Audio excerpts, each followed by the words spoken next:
Wow, wow, wow, wow. Oh my God. What a game. Awful. just awful. But somehow we managed to do the job again. Just scraping through. And of course, that's not sustainable. And of course, there are so many questions and so many things that are going wrong, and I feel so stupid saying it. I know everyone's thinking it. We made it through, but it was still just so bad. So bad. The first 90 minutes, I mean, ignore this. Just a load of rubbish, this momentum stuff. We were terrible.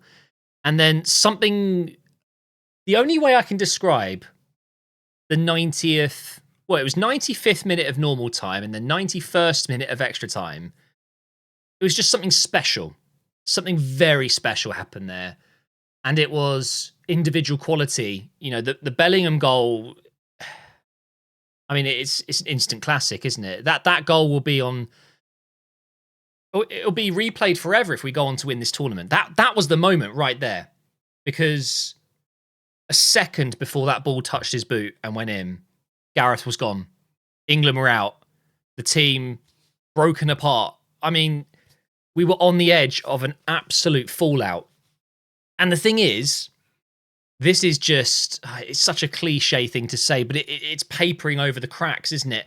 There is no doubt in my mind, this was a lucky getaway. We got away with that. We really did, because we've got a player like Bellingham. And then, of course, with Kane's header as well. Oh, am I going to sneeze? It's all the BS. I'm allergic to BS watching England. I'm not restarting because, honestly, I don't know what to say.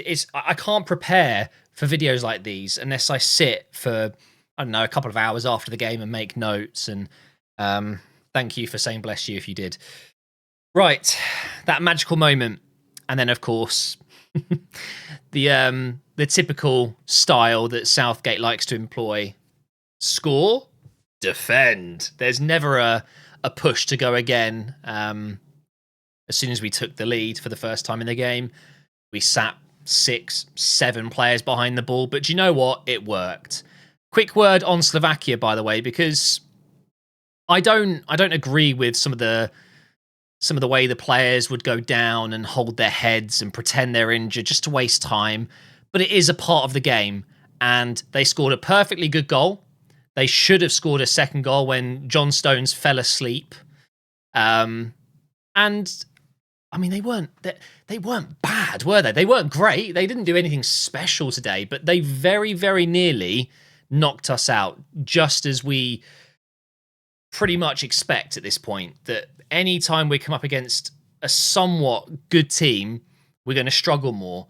And these guys are 45th in the FIFA rankings. So I don't think anyone truly expected us to get dominated and knocked out today. But for sure, a lot of fans would have thought, we haven't deserved to get to this point in the first place. We haven't played well in the first 3 games.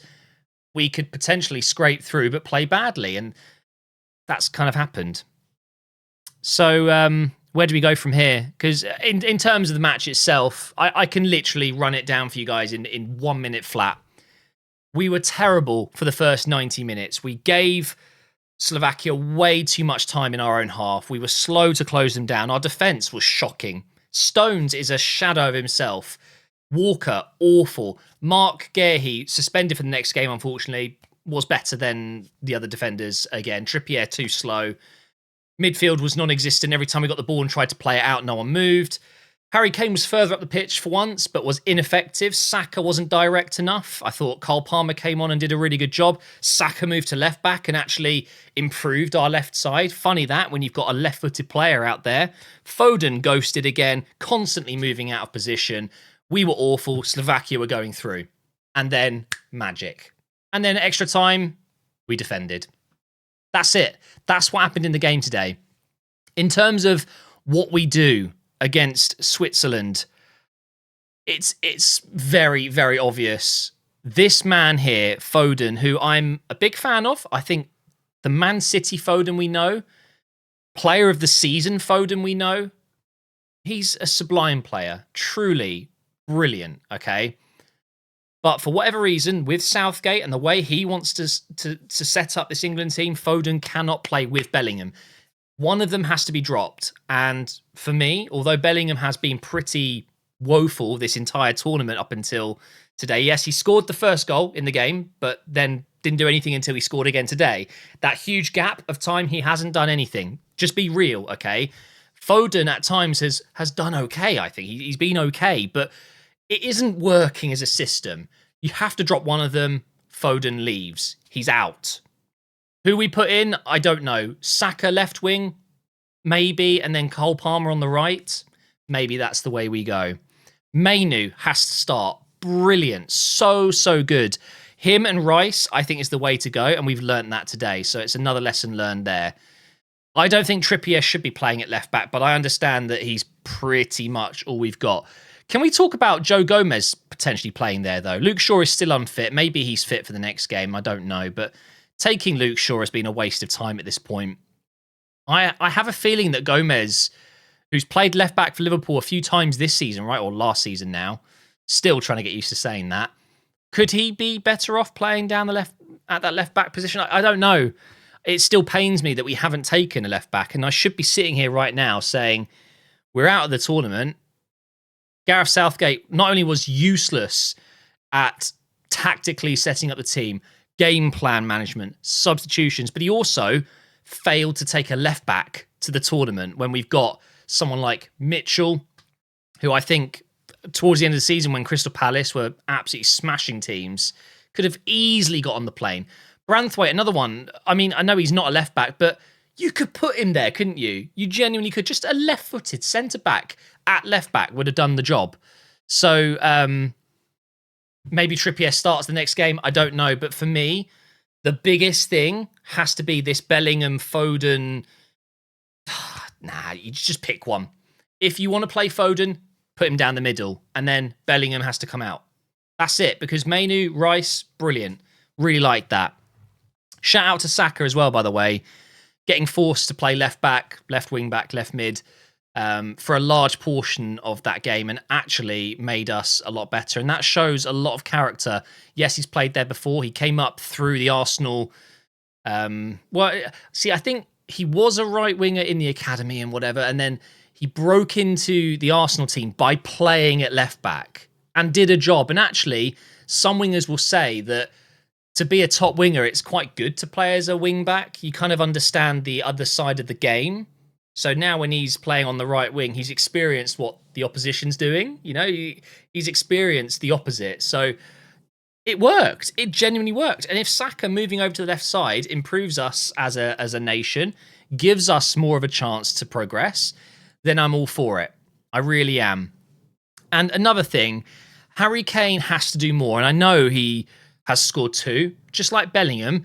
But in between these goals, it's I don't think he's offering enough, genuinely. And that's maybe a bit crazy considering he's won us the game today. But I don't know, man. I feel like if we were knocked out right now, I'd be saying Kane wasn't good enough. Bellingham wasn't good enough. No one was good enough. It's just difficult to say these things now because we've gone through and Kane has scored 2 goals and Bellingham has scored 2 goals. But I think it is that cliche again. It's the papering over the cracks. There are serious issues.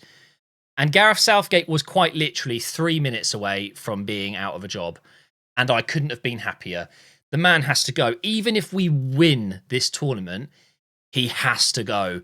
He's completely out of his depth. And I, to this day, still think that giving him this tournament, giving him the time, was somewhat fair enough because he has got us further in tournaments than any other manager. But we could all see the 2 games before the Euros began and then the subsequent 3 group stage games. You'd have to be actually blind and completely empty in there to see any way that Southgate can continue to manage England and take this.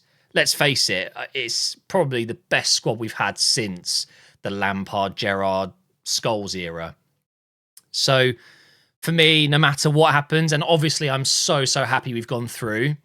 It's just that weird feeling of even having success yet still finding negatives. But success isn't, to me, winning this game isn't enough to change my opinion. Success here isn't ultimately enough because I want someone else to come in. I want someone to come in. And honestly, if you gave me the option now to sack Southgate right this minute after this win, I would still do it. I think we could fly in a number of different managers that would gladly take this England job. Let them come in for the 4 or 5 days it is until we play Switzerland, and I would do it. I would genuinely do it, and it's been done before. I can't remember which team it was. Was it in AFCON? I think Spain have done something similar at the last World Cup. Was it? They changed manager very late, so I would do it, and I think that says a lot. And I think a lot of you people watching this, England fans or not, would also potentially agree with it. Let me know in the comments. If Southgate said, I'll step away right now if you'd like me to, and you can continue this tournament with someone else, would you like me to do it? I would gladly do it, and I think about 70-80% of people would agree. And I think that's pretty damning, isn't it? But we are through. Ultimately, it's a results-based game, and we're into another quarter-final. I think Switzerland are going to be a much tougher challenge. And if we play like we did in the first 90 minutes today against Switzerland, we are going to see Granit Xhaka and co. easily sliding into the semi-finals. And we will go home and it would all have been for nothing. So, big game. Big changes required. I don't want to see Foden starting. I'd love to see a Gordon. I'd love to see a Palmer thrown in. Like, change it. Change it up. And I'll be there supporting. It's very difficult, though, isn't it? It is difficult being an England fan.